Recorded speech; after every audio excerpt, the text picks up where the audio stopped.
പ്രിയപ്പെട്ടവരെ, ഇന്നത്തെ പ്രഭാതത്തിന് ഹൃദയം നിറഞ്ഞ ആശംസകൾ. ഒരു ചെറിയ ആശുപത്രി ഇടനാഴിയിലാണ് ഈ കഥ തുടങ്ങുന്നത്. വെളുത്ത ട്യൂബ് ലൈറ്റിൻ്റെ വെളിച്ചം, മതിലിൽ പതുക്കെ ടിക് ടിക് ചെയ്യുന്ന ക്ലോക്ക്, കയ്യിൽ ഫയൽ പിടിച്ച് കസേരയിൽ ഇരിക്കുന്ന ഒരു മധ്യവയസ്കൻ. പരിശോധനാ ഫലം വരാൻ ഇനിയും സമയം ബാക്കി. ആദ്യ അരമണിക്കൂർ ഫോൺ മുഴങ്ങി. എന്തായി? റിസൾട്ട് വന്നോ? എന്തെങ്കിലും വേണമെങ്കിൽ പറയണം. പക്ഷേ സമയം കടന്നുപോയി. ഉച്ചയായി, വൈകുന്നേരമായി. ഫോൺ കോളുകൾ കുറഞ്ഞു. ഒടുവിൽ അവൻ്റെ അരികിൽ ഒരാൾ മാത്രം ബാക്കി. വലിയ ഉപദേശങ്ങളൊന്നും പറയാത്ത, ഞാൻ പോകട്ടെ എന്ന് പോലും ചോദിക്കാത്ത, നിശബ്ദനായി ഒപ്പം ഇരിക്കുന്ന ഒരു സുഹൃത്ത്. ആ ദൃശ്യം ഞാൻ മറന്നിട്ടില്ല. ജീവിതത്തിൽ നമ്മെ ഏറ്റവും കൂടുതൽ സ്വാധീനിക്കുന്നവർ പലപ്പോഴും വലിയ പ്രസംഗങ്ങൾ നടത്തുന്നവരല്ല, സാധാരണ ദിവസങ്ങളിൽ കാണാതാകാത്തവരാണ്. നമ്മൾ സാധാരണയായി പ്രധാനപ്പെട്ട ദിവസങ്ങൾ ആഘോഷിക്കും. ജന്മദിനം, വിവാഹം, വിജയദിനം, അവാർഡ്, ഉദ്ഘാടനം. അവിടെ ആളുകൾ വരും, ഫോട്ടോകൾ ഉണ്ടാകും, അഭിനന്ദനങ്ങൾ നിറയും. പക്ഷേ ജീവിതത്തിൻ്റെ ഭൂരിഭാഗവും എന്താണ്?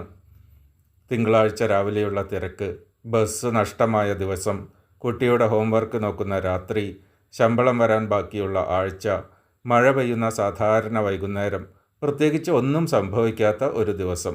അവിടെയാണ് യഥാർത്ഥ ബന്ധങ്ങൾ പരീക്ഷിക്കപ്പെടുന്നത്. എൻ്റെ വീട്ടിനടുത്ത് ഒരു വയസ്സായ ദമ്പതികളുണ്ടായിരുന്നു. ഭർത്താവ് എല്ലാ വൈകുന്നേരവും ഭാര്യയോടൊപ്പം നടന്നു പോകും. അതിൽ സിനിമാറ്റിക്കായി ഒന്നുമില്ല. കയ്യിൽ പൂക്കളില്ല, വലിയ റൊമാൻറ്റിക് സംഭാഷണങ്ങളില്ല. പക്ഷെ വർഷങ്ങളായി ഒരേ സമയം, ഒരേ വഴിയിലൂടെ, ഒരേ പതിവ്. ഒരു ദിവസം ഞാൻ ആ സ്ത്രീയോട് ചോദിച്ചു, ഇത്ര വർഷം കഴിഞ്ഞിട്ടും ദിവസവും നടക്കാൻ പോകുന്നുണ്ടല്ലോ?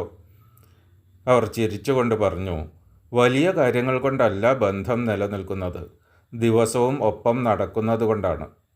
ആ വാക്ക് എന്നെ ഏറെ ചിന്തിപ്പിച്ചു. നമ്മൾ പലപ്പോഴും സ്നേഹത്തെ വലിയ പ്രകടനങ്ങളുമായി ബന്ധിപ്പിക്കുന്നു. പക്ഷെ കുട്ടികൾ എന്താണ് ഓർക്കുന്നത്? അച്ഛൻ സ്കൂൾ പരിപാടിക്ക് വന്നത്, അമ്മ പരീക്ഷാ ദിവസം നേരത്തെ എഴുന്നേൽപ്പിച്ചത്, ആരും കേൾക്കാത്തപ്പോൾ ഒരാൾ കേട്ടിരുന്നത്, എനിക്ക് സമയമില്ല എന്ന് പറയാതെ 5 മിനിറ്റ് നൽകിയിരുന്നത്. ഇവ ചെറിയ കാര്യങ്ങൾ പോലെ തോന്നും, പക്ഷേ മനുഷ്യ മനസ്സിൽ ഇവയാണ് സുരക്ഷയുടെ അടിത്തറ പണിയുന്നത്. ഒരു അധ്യാപകനെ ഞാൻ ഓർക്കുന്നു. ക്ലാസ്സിൽ ഏറ്റവും മിടുക്കനായ കുട്ടിയേക്കാൾ പിന്നിലിരിക്കുന്ന പഠിക്കാൻ മോശമായ കുട്ടിയോട് അദ്ദേഹം ദിവസവും ഓരോ ചോദ്യം ചോദിക്കും. ശരി ഉത്തരം പറഞ്ഞാൽ അഭിനന്ദിക്കും. അവൻ്റെ ഉത്തരം തെറ്റിയാലും ശാന്തനായി അവന് ശരി ഉത്തരം പറഞ്ഞു കൊടുക്കും. ആ കുട്ടി പിന്നീട് ജീവിതത്തിൽ വലിയ നേട്ടം കൈവരിച്ചു. ഒരിക്കൽ അദ്ദേഹം പറഞ്ഞു, എന്നിൽ എന്തെങ്കിലും കഴിവുണ്ടെന്ന് ആദ്യം വിശ്വസിച്ചത് ആ അധ്യാപകനാണ്. അധ്യാപകൻ അവന് ഒരു വലിയ അവാർഡ് നൽകിയില്ല. ദിവസവും അവൻ എന്ന വ്യക്തിയെ അദ്ദേഹം കണ്ടു. കാണപ്പെടുക എന്നത് എല്ലാ മനുഷ്യരുടെയും ആഴത്തിലുള്ള ആവശ്യമാണെന്ന് ഞാൻ വിശ്വസിക്കുന്നു. ഇന്നത്തെ കാലത്ത് എല്ലാവരും ബന്ധപ്പെട്ട് കിടക്കുന്നു, പക്ഷെ പലരും കാണപ്പെടാതെ പോകുന്നു.